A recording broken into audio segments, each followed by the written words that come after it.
Bharatiya Janata party के विधानसभा मार्च के दौरान भाजपा के कार्यकर्ता जो जहानाबाद के जिला महामंत्री थे विजय सिंह, उनकी मौत हो गई।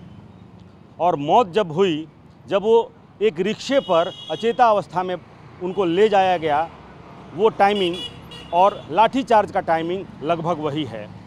पुलिस ने अपने अधिकृत बयान में ये कहा है कि 1 बजे लाठीचार्ज हुआ और 1:25 से 1:27 के बीच विजय सिंह, जिनकी मौत हुई है, वो इस स्पॉट पे पाए गए हैं। वो सीसीटीवी कैमरे में भी जो फुटेज सामने आया है, वो इस गेट के सामने से गुजरते हुए दिख रहे हैं लगभग 1:22 पर। और ठीक उसके कुछ देर बाद यानी 1:27 पर इसी स्पॉट से एक रिक्शा गुजरता है 1:27 पर।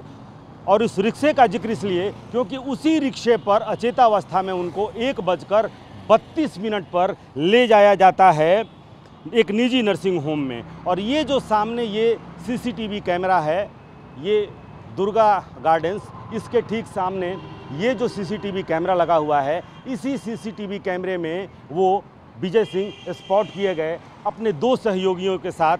और ये जो स्पॉट है, मैं इस एंगल पर इसलिए खड़ा हूँ कि इसी एंगल से वो 1:22 पर यहाँ पाए गए हैं। लेकिन इस सीसीटीवी फुटेज से ही अपने आप में कई सवाल खड़े होते हैं। सवाल ये कि 1 बजे लाठीचार्ज होता है, भगदड़ मचती है और 1:22 पर वो यहाँ स्पॉट किए जाते हैं।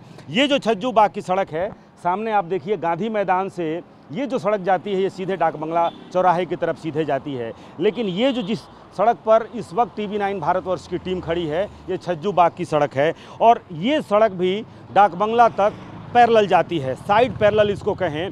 और डाक बंगला चौराहे वाली जो सड़क है, जहां लाठीचार्ज और भगदड़ मची थी, वहां से 4 या 5 गलियां आकर इस सड़क में, ये जो छज्जू बाग वाली सड़क है, इस सड़क में 4 या 5 गलियां आकर यहाँ मिलती हैं। और इन दोनों को लिंक करने में 4 से 5 मिनट का ही वक्त लगेगा। यानी कि जहाँ लाठीचार्ज हुआ वहाँ से इन गलियों से होकर के और इस छज्जू बाग की तरफ आने में 5 मिनट ज़्यादा से ज़्यादा लगेगा।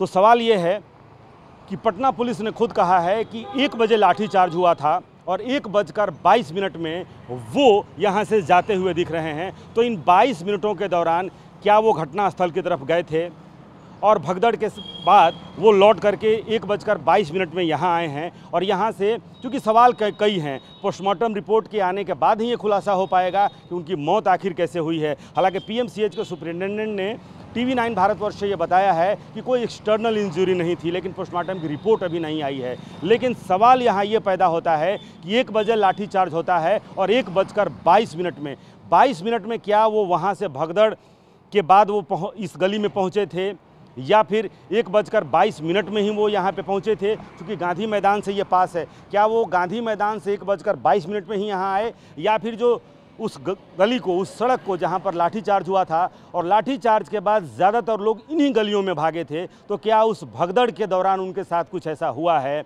वो गिर गए हैं? क्योंकि जिस रिक्शे पर वो हैं, उन पर उनका कुर्ता भी फटा हुआ है और उनके बाएं बाजू में लाल कुछ दिख रहा है। और TV9 से बात करते हुए उनके जो सहयोगी जो उनको लेकर एम्बुलेंस से PMCH गए थे, उन्होंने बतौर खास TV9 भारतवर्ष को ये बताया कि एम्बुलेंस में उनके मुंह में खून लगा हुआ था।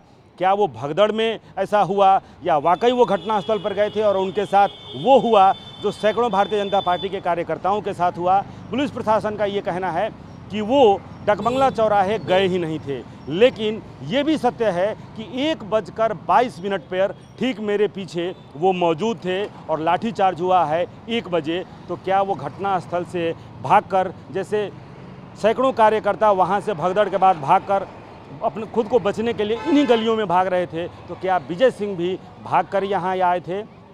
या यहाँ जो भगदड़ मची थी, तो जो लोग भाग रहे थे, उस भगदड़ के ही दौरान उनके साथ कुछ हुआ है? ये तमाम ऐसे सवाल हैं जिन सवालों का जवाब जिला प्रशासन को भी देना होगा। और ज़्यादातर सवालों के जवाब जब पोस्टमार्टम रिपोर्ट आएगी तो वो खुद ब खुद सामने आ जाएगी। कैमरामैन कुणाल के साथ रूपेश कुमार,